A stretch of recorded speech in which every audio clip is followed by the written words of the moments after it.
Біздің тигр президентіміз Тоқаев негізі мыңмен айдап жатыр, бәрін бар ғой. Балғаны алады, шегені қағады дегендей болып тұр ғой. Әлемнің мен деген авторитеттерінің өзі мынау қай елдің президенті, не деген ювелирный дипломат деп интерес қуалап, кәдімгі қызғанып, таң қалып, сүйсініп қарап жатыр да. Неге десең, соңғы 2 айдың ішінде көрсеткен результаттары бар ғой. Мына потолокты тесіп шығып кетіп жатыр екен ғой. Қараңыз, өткенде ақш-қа барды 2 күндік сапарға. Бірінші күні аэропорттан түсе салып 30 адаммен кездескен. Бір күннің ішінде біз 30 адаммен кездесе аламыз ба?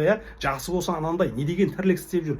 5 миллиард 200 миллион инвестиция тартып, 11 құжатқа қол қойып, келді да артынша Шанхайға, Қытайға ұшты. 70 құжатқа қол қойып, 15 миллиард инвестиция тартты. Артынша елімізде жаңағы Қытайдың автозаводтары соғылатын болды, қоқыс өңдейтін зауыт, робот шығаратын, аккумуляторлар шығаратын зауыттар. Тағы айта берсең көп. Барып қыдырып келген жоқ, көрдіңіз ба? Жатпайды күндіз-түні. Енді кеше Евроньюз, әлемде 7000 тіл болса, Евроньюз бар болғана таңдаулы 14 тілде ғана ақпарат таратады. Президенттің ұсынысымен, бастамасымен енді бұдан былай Евроньюз бүкіл әлемнің миллиардтаған халқына қазақ тілінде ақпарат тарататын болып тұр ғой. Жаңа 14 таңдаулы тілдің ішінде қазақ тілі де бар. Жоқтан.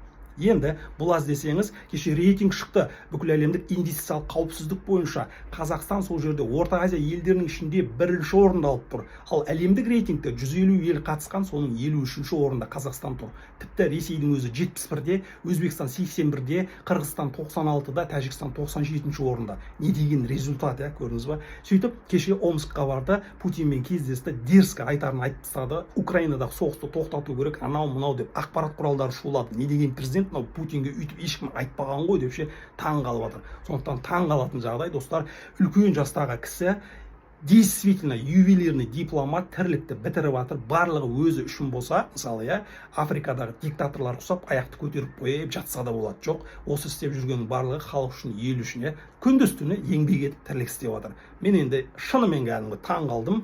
Комментарий жазам десеңіздер, любой комментарий смело қабылданады. Мен ақпарат атаман Айғали Тойжан, маған жазылып тіркеліп қойсаңыздар, мықты қызық видеолар негіз шығып тұрады.